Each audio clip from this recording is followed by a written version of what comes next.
DG Stéphane oh.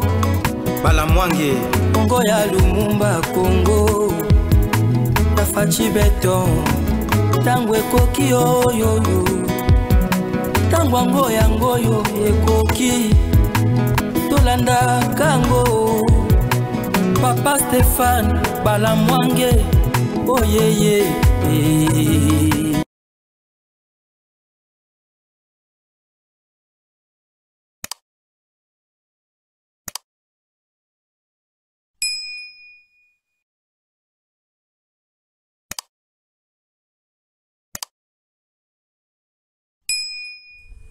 Bien, merci beaucoup Bandeko Balandi. Na pesi bino mbote.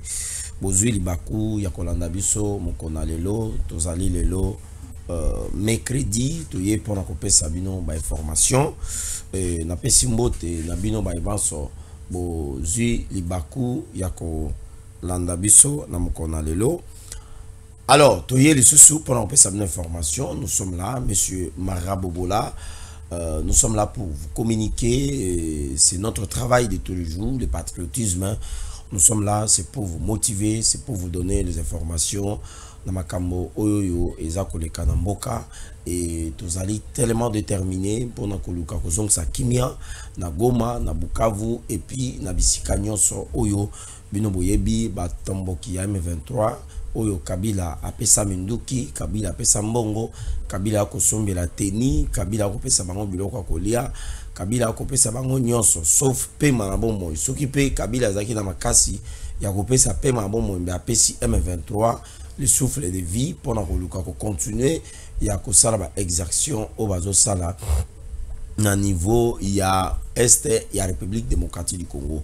Alors puisque toujours le makambo ya Est République démocratique du Congo, une information vient de tomber. Corneille Nangaa a fuite vers Bukavu. À partir de Bukavu, Corneille Nangaa pense déjà comment déjà quitter la ville de Bukavu pour une destination inconnue.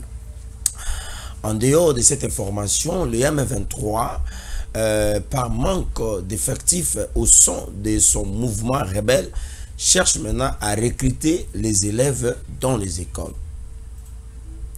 En dehors de cette information, le M23 a recruté des élèves na kati ya école pour na koluka kopesa bango minduki ba kende ko placer bango na premier fond ya ligne o ezali ya bitumba. Information monsieur ezali par rapport à diplomatie parlementaire oyo le président Vital Kamerhe azali ko sala. Batebele balobiye que le président Vital Kamerhe azali en Afrique du Sud a kende ko kutana na Kabila. Est-ce que ezali mokozamboka motatindie? Est-ce que asali yango na ndenge na yemoko? Ou bien est-ce que Vital Kamerhe aza koluka pona kolonga na union sacrée akende kokota na AFC ya Nanga? Autre information ezali que le président Vital Kamerhe azali na diplomatie parlementaire azalaki na niveau ya Maroc, alonge Maroc azongi awa akei Afrique du Sud et puis ato koloba awa le président Vital Kamerhe azali na tournée parlementaire pendant kosala diplomatie parlementaire na niveau ya Israël. Le rôle où Israël a joué na minute ou na guerre où ils ont koleka na Est et la République démocratique du Congo ezali rôle moko majeur. Na yebisaka bino la fois passée que non M. Kagame a eu ba contact bongo na Benjamin Netanyahu pour na koluka kosala ba renforcement sur le plan ya coopération militaire ndenge Israël akoyi kosunga Rwanda na bitumba oyo. Et puis les lois tout ça koloba wa le président Vital Kamerhe na statut na ye ya président assemblée nationale akei kuna pona kosola na bakonzi ya mboka Israël pona ko ramener kimia à travers la diplomatie parlementaire OYP azali ko contribuer. Bandeko balandi na pesi bino mbote lisusu bozui libaku ya kolanda biso. Sans plus tarder, ndenge toyebisi bino Corneille Nangaa azali na kati ya fuite. Bouti komona ba image o ileki la fois passée, Corneille Nangaa aye na Bukavu. Mais koya ya Corneille Nangaa na Bukavu eza pona nini? Ezali par rapport ya demande o ba pesi Corneille Nangaa. Devoir ba pesi Corneille Nangaa eza tellement lourde. La fois passée, lorsque les sanctions sont tombées, ba sanction le rôle koya ki na niveau ya États-Unis d'abord, États-Unis a sanctionné nano Rwanda. Après, bah, kende na niveau ya vote, na niveau ya parlement. le Parlement européen a voté à l'unanimité pour la retrait de la Commission de l'Union européenne, il va retirer l'accord que l'Union européenne a signé na Rwanda. Et quelques temps passé, la même commission a examiné et va suspendre consultation sur le plan militaire entre la République démocratique du Congo et l'Union européenne. Consultation les Kolobanini et l'Union européenne que Rwanda banda ko kende ko consultation et pas na l'Union européenne. L'Union européenne basa ko pesa expertise sur le plan militaire. L'Union européenne a suspendre consultation. Accord monsieur César Kolobaye que Esengeli Kagame a retiré ba troupe na Rwanda na Congo. Yango bomoni nanga akena ko sala o babengaka communiqué asali communiqué alobi que AFC o ezali mouvement politique na ye azali sous-souté membre na kati ya M23. Lokola sala i communiqué wana Kagame mutu ayebisa ke esengeli o sala communiqué. Esengeli o sala communiqué to kabwana na M23 et permettre nanga à continuer combat. Nanga moni yango alobi non o ezali une chose de l'eau. Ezali une chose de trop na kokoka yango te. Nanga tali déjà 2000 personnes, 3000 personnes. Oui, 3000 personnes bakufaki na Goma. Mais batuana bakufaki ndenge nini? Ndenge bino moko boyebi, bakufaki c'est l'armée rwandaise. Nde akoti na niveau ya nini? Na niveau ya Goma, abomi batu, ake na ba hôpitaux, abomi batu, lobi eleki awawa. Baza kopesa ke plus de 200 personnes. Oyo armée rwandaise abomi na ville ya Goma, pour la plupart sont des jeunes. Azoboma pourquoi? Parce que bazobo ya okota na mouvement na ye, pa pesa bango mandoki. Bakei même na bar o babenga ya commune ya Don Bosco, eza na bar moko wana ba benga ngo 3e mi-temps. Bakei ba komi wana bazo imposer DJ atiela bango musique o ya ba Rwandais. DJ alobi awa ngana zana musique te ya Rwanda. Awa biso beta ka musique ya Congo. To beta ka musique ya ba Luambo, to beta ka musique ya ba Fali, to beta ka musique ya ba Innocent Balume, to beta ka musique ya ba Wata, to beta ka musique ya Kofi, to beta ka musique ya ba Wazekwa. DJ alobi musique wana ba Rwandais awa na zana ngote. Et comment il lokola insulte bazui DJ abato ba bandi ko beta ye fimbo. Ba beti DJ fimbo. Ba beti DJ fimbo. Ba yebise kende ka sikocha musique. Mais bo beti moto fimbo na sima. Akovanda ndenge nini moye DJ avanda ezate. DJ alobi moye na beta musique ezate ba lobi okubeta musique. Ba ye na talon ya makolo awa. Ba moneke lokazo supporter na sima ba bandi ko beta ye siku na matindi. Les militaires rwandais. Ba bandi ko beta ye moye telema ezate. Au finish ba bomi DJ wana batu nyonso bazaki wana batali na ba téléphone na bango. Est-ce que bozali na musique ya ba Rwandais te awa wa musique betaka na Rwanda to betango na kati ya bar o ba bengeza ya 3e mi-temps na commune ya Don Bosco na Goma. Peut-être bolba ngana zokosa biso to kosa ka te to pesa ba information eza fiable.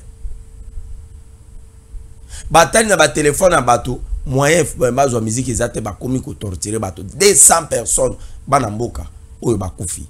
Nanga tali alobi non. Déjà bato ba ko kufa 3000 personnes.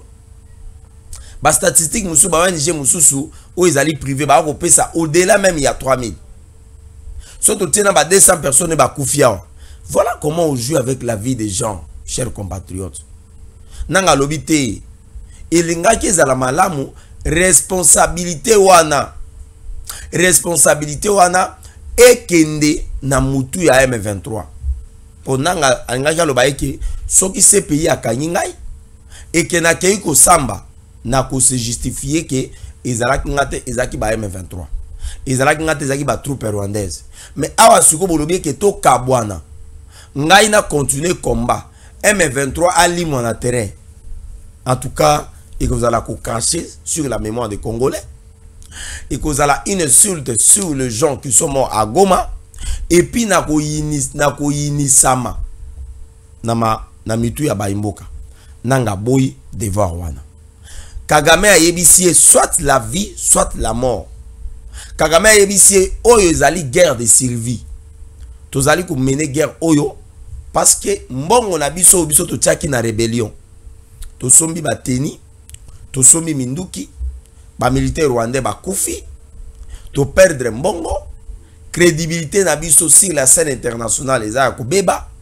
Aucun pays dans le monde lelo au moins somba lisu ba minerai oyo biso to banaye ko zona Congo. Ezate Union européenne yewana a sengi que to retirer azo a suspendre déjà consultation militaire na biso na bango.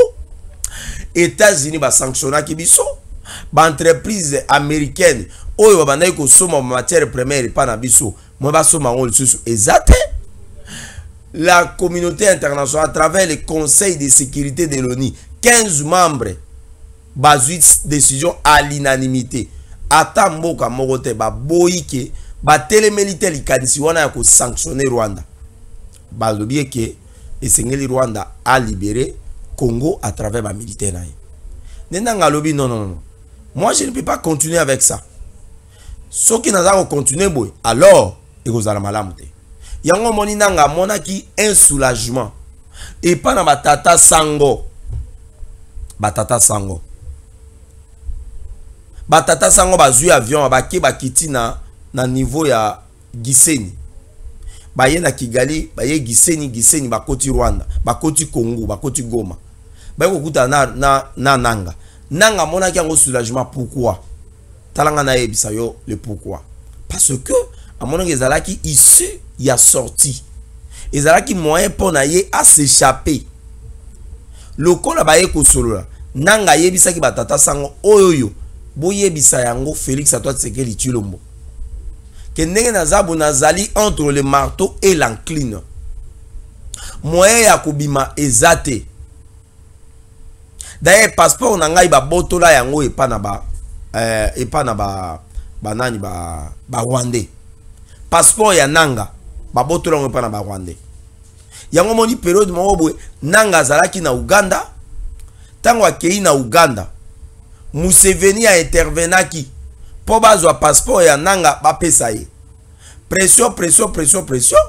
Ba yo kotindela ye passeport mais ba tindele ba garde rwandais. Ba lo bo surveiller ba mouvement na ye ameka ko bima Uganda te. Oh nanga à l'époque alingaka bima akima kende poto. Ba yo ko botola ye le sous passeport na ndenge ba ye ba koti na Goma ba vandi. Alors nanga zomona ye ke nazali lisusu na moya ya ko bima te. D'un côté soki na lobina zonga na Congo naza déjà na sanction oyoyo déjà ba condamna ki ngai sur comment on appelle ça le crime contre l'humanité et puis ba pillage en matière première. C'est-à-dire que la loi sur la peine de mort eza déjà ko planer sur ngai. Ba bien nga pe oza na Kinshasa o eza na Lubumbashi eza na Kisangani. Ba botolanga ba bien. Moi si na bana na ebite soki baza wapi. Donc vie nanga ekomi en danger. Yango batata sango tango bakende ko sona nanga amona ki yango ezaki opportunité ayebisi bango boyebisa Tshisekedi asala gouvernement ya union nationale. Asala gouvernement ya cohésion nationale nga naza prêt bakotanga na gouvernement wana. Mais esengeli pe bokende koyebisa Kabila atika ko soutenir M23. Kabila atika ko soutenir makambo koleka na este. Yango moni Kabila akei koloba na sortie médiatique na ya lobi makambo ya ba cause ya ba crise multidimensionnelle. C'est-à-dire que ezali cause o eza koleka na este pona Kabila eza ya cause moko te. Ba cause ezali multiple et puis eza dimensionnelle. Nanga a profité awa ye na Bukavu awa ba information tout ça ko ezali ke nanga za ko négocier à kota Burundi. Oui, ba information tout ça ko vérifier to zuya wawa. Balobi nanga tinenga ye wana, balobi ayende à kota Burundi. Pourquoi choix ya Burundi? Burundi bayoka na Kagame te. Ndayishimiye bayoka na Kagame te. Soki nanga ya koti Burundi. D'abord moyen ba kanga na Burundi zate. Muke peut-être ngeza la Tanzanie, bako kanga kuna et puis bazongisi na niveau ya Kigali. mais soki akei Burundi eza lokola akei komi kimela na place oyo eza aza na sécurité moyen bakanga ye kuna ekozala te Ndayishimiye ya protéger ye et puis à partir ya kuna soit akokende étranger mais soki akei étranger lokola procureur général ya CPI aza awawa et que bakozwa ba vidéo na ba preuve nyonso ya bato basali ba crime contre l'humanité bakotindela ye bakoriske bakanga nanga libanda mboka yango nanga lobi ke eza malamu na kimata na Burundi oyo ko permettre ngai na ye ba comment na ko se protéger en même temps Ndayishimiye akozwa un avion amemie na Kisasa tango bakosala gouvernement ya union nationale nanga bapesa ye poste azongela vie na ye civile normale. Voilà mesdames et messieurs, information aujourd'hui, il y a déplacement ya nanga kolongwa Goma koya Kisasa yango wana koya Bukavu pardon. Donc ti bomo na ba ya mananga wana et pas la population et pas na nanga eza soulagement alobi na bimi penza na monoko ngando na bimi na monoko ngando. Mais attention, armée numérique rwandaise, attention, les services de renseignement rwandais, les CIA rwandais, bazali suko na kati ya koluka comment ba empêcher nanga abimate à partir ya Bukavu. Azaka na choix moko, soit azonga Goma ou bien soit azonga Kigali. Awa siko discussion négociation eza na niveau wana. Est-ce que nanga akoya Burundi? Est-ce que nanga akozonga Goma? Parce que azobanga ke makila ya ba Congolais sopani. Makila ya ba Congolais ndenge tangi. Nanga azobanga ke ezala un jour na mutu na ye. Bande ko balandi. Voilà makambo oyoyo ezolekana na este yango wana. Mesdames, demoiselles et messieurs, bitumba po ebunda mama lamu, bitumba ezaka na ba principe belé.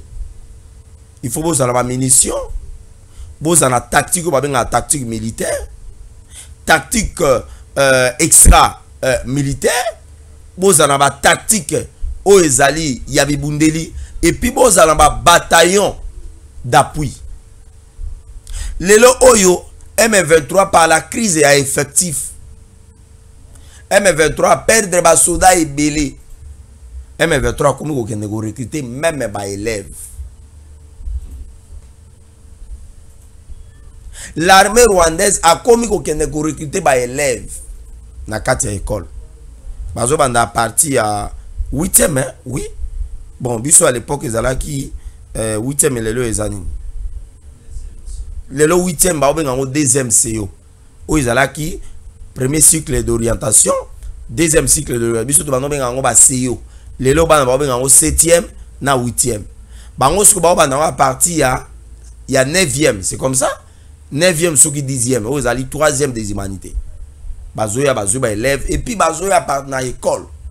Bazoya élève ba koti bango na mutuka ba kiimo formation moko boya lokuta ba pesi bango munduki ba pesi bango ba teni na ba bot ale ba ya ko boma siko bandeko na bango ba congolais parce que M23 zo bundata M23 bundi na armée congolaise te M23 bundi na armée congolaise te mokolo M23 ko bunda na armée congolaise nde mokolo wana Kagame akokima bokonzi.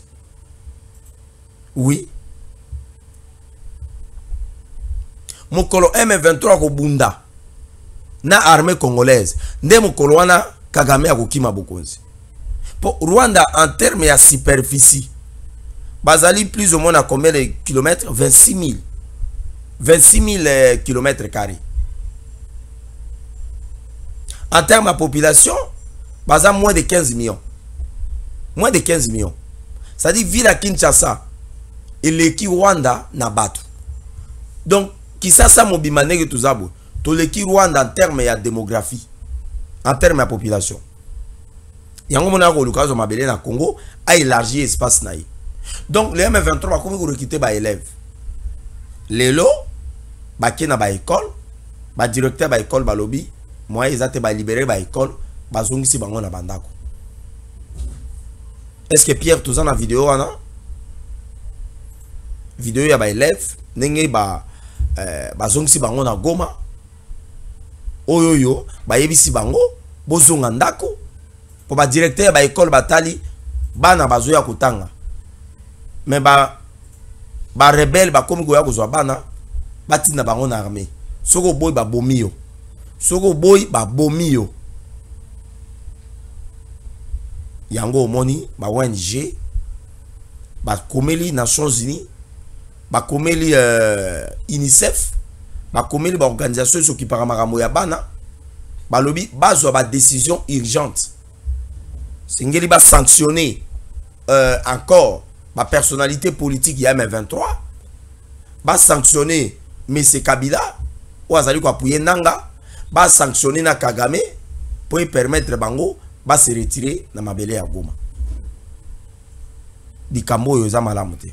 Donc tozongi na formule ya AFDEL ndenge AFDEL abanda ko recruter ba élèves na ba école na ba mineur lelo yo M23 aye na même tactique ezali kambo malamu te.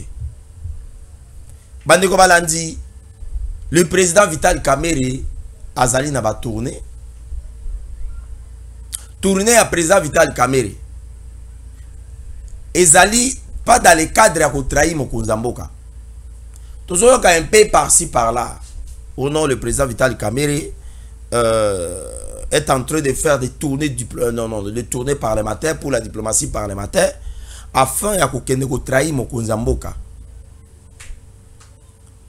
Pouvoir oyo ya biso ya IDPS na ya peuple congolais. Et ça pouvoir te conquérir en ensemble na INC. To bani na Genève, place Mokonzamboka zaki kozala trahi. Na bato alamuka. Tuye kuya awawa na Nairobi. Président Vital Kamerhe à côté. Tuye tosu bokonzi. Est-ce que le président Vital Kamerhe a aucun dépôt à trahir chef de l'État en ce moment?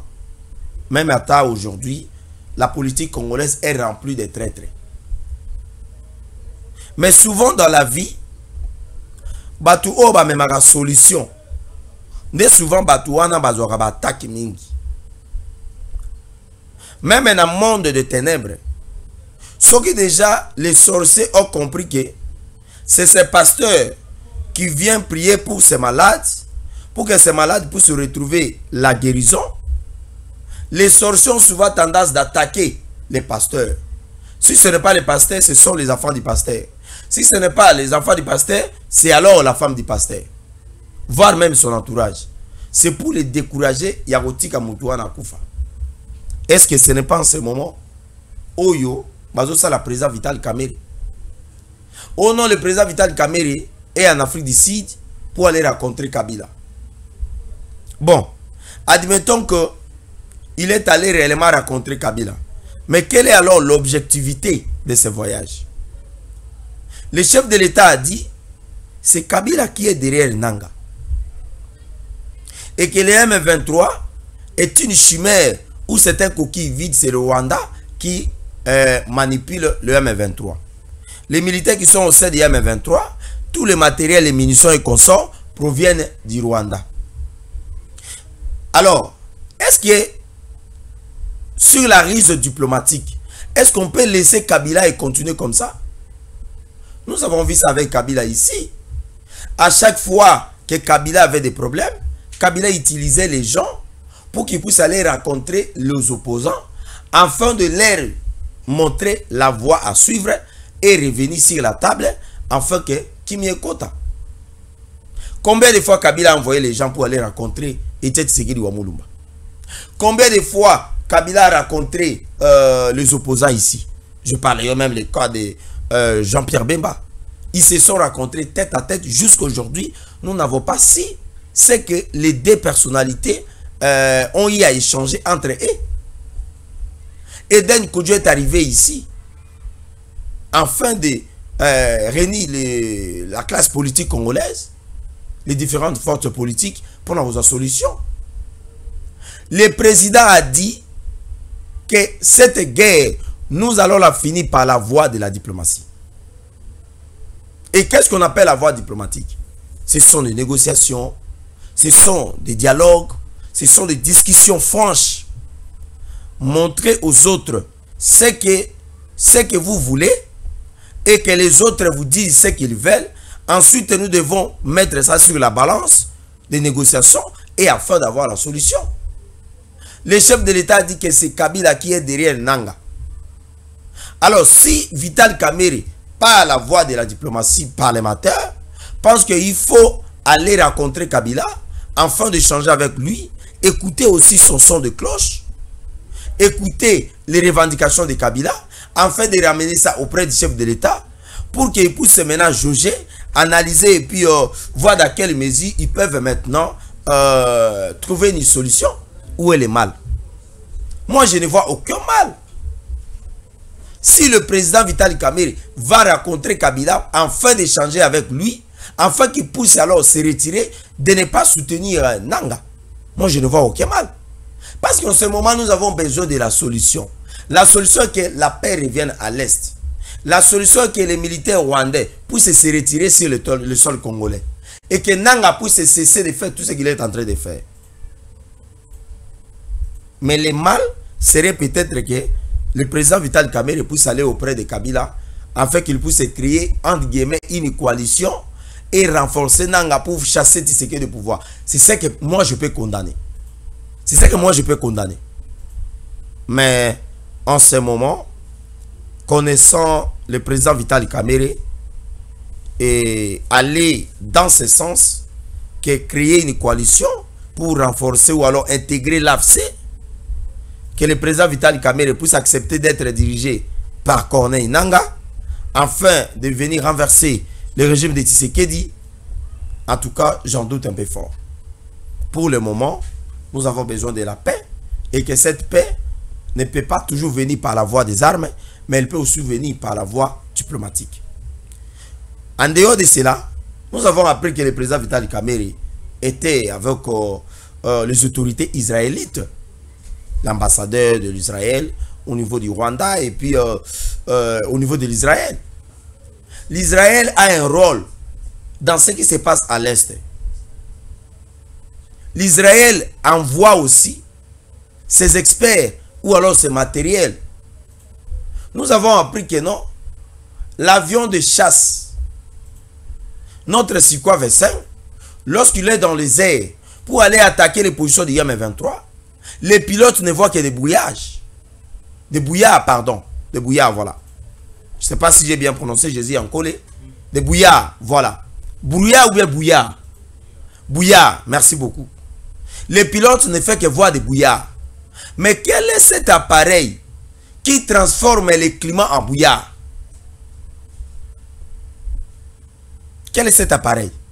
C'est-à-dire, ils ont un endroit où ils sont en train d'avoir ce soutien. Et les rapports indiquent que c'est l'Israël qui envoie ces nouvelles technologies avec l'OTAN et consorts. Mais où est le mal? Si le président Vital Kamerhe se rendait au niveau de l'Israël pour aller rencontrer le président ou alors les autorités de l'Israël afin d'échanger avec eux, leur montrer l'opportunité qu'il y a de retirer les militaires rwandais, de faire la cessation des hostilités et de mettre fin à cette guerre afin que la paix puisse revenir et que le chef de l'État puisse continuer son mandat jusqu'à la fin afin que nous puissions avoir des solutions. Il n'y a pas de problème. Donc, nous devons taire tous ces attaques-là contre le président Vital Kamerhe, de dire que le président Kamerhe veut quitter l'Union sacrée. En ce moment, faire partie le président Vital Kamerhe au sein de l'Union sacrée de la nation, ça va créer une fragilité et ça risque alors d'amener encore ce qu'on appelle la tension et d'envenimer la situation. En ce moment, le chef de l'État a dit que nous devons créer un gouvernement de l'Union nationale, nous devons créer un gouvernement de cohésion nationale.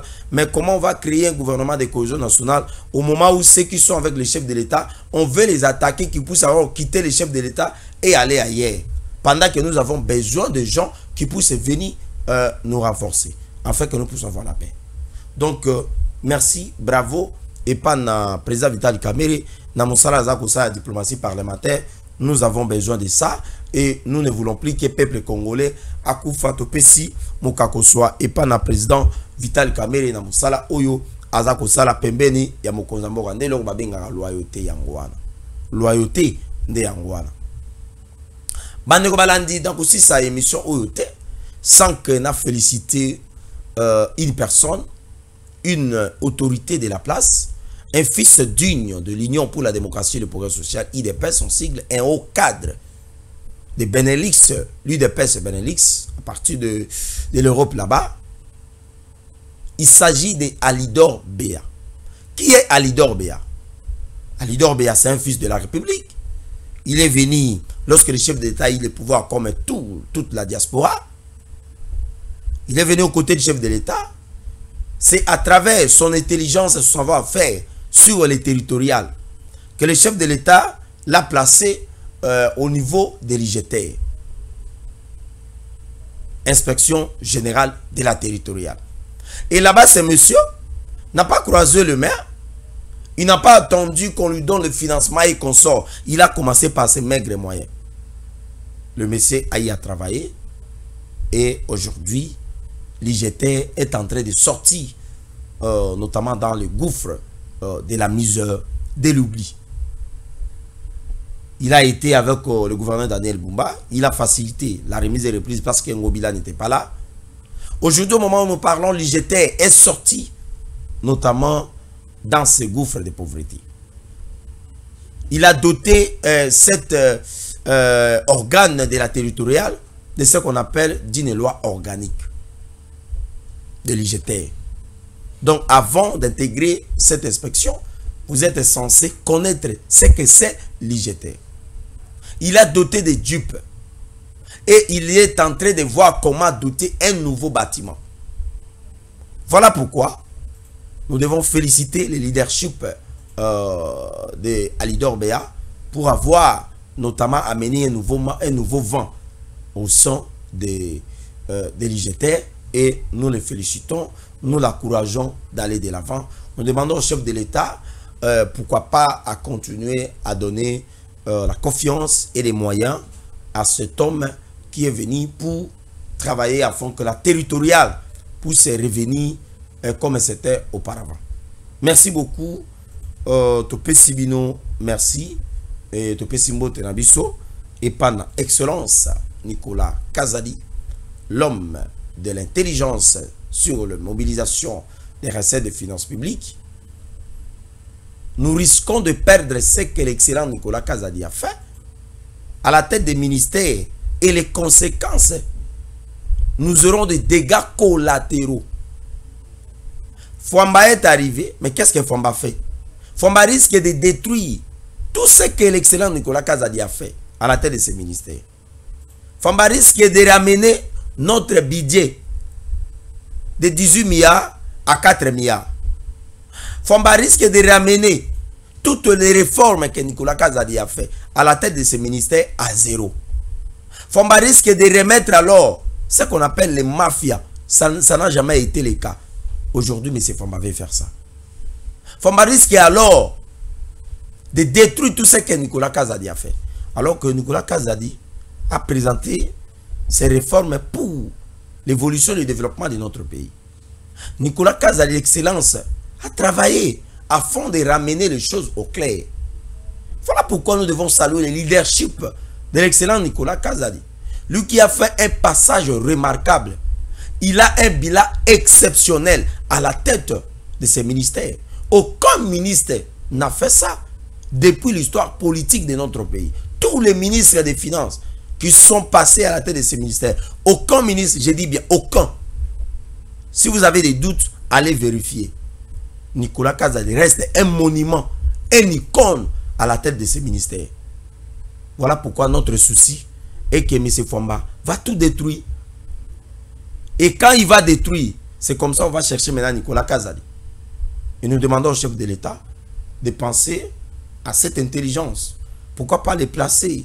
On a entendu qu'on veut les placer à la Banque centrale. Oui. Mais pour moi, les placer là-bas, c'est une bonne chose. Mais le niveau de l'intelligence de Nicolas Kazadi, les placer à la banque. Ils ont le cause Messi au thé na poto. Thé. Messi a rose na poto thé. À la limite, ils attendent na banc. Pour na banc, à cause de ça échauffement et puis à côté. Mais on a Messi au thé na banc, na poto. Thé. Messi a moto na terrain.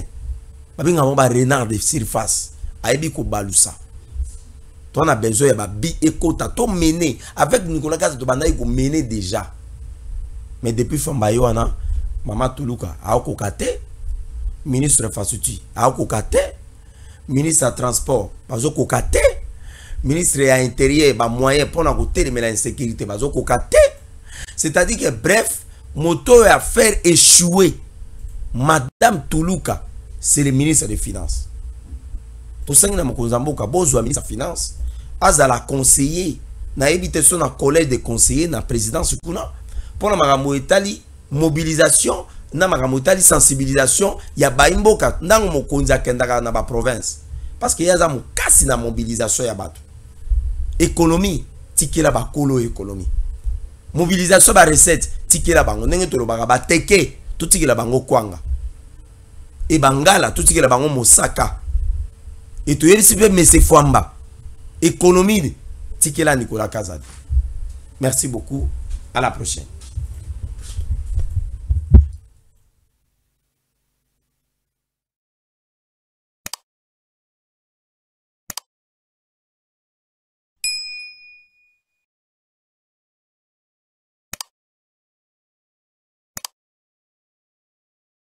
DG Stéphane Balamwange Congo ya Lumumba Congo Fachi beton tango ekoki oyo tango ango yango yo ekoki tolanda kango Papa Stéphane Balamwange oyeye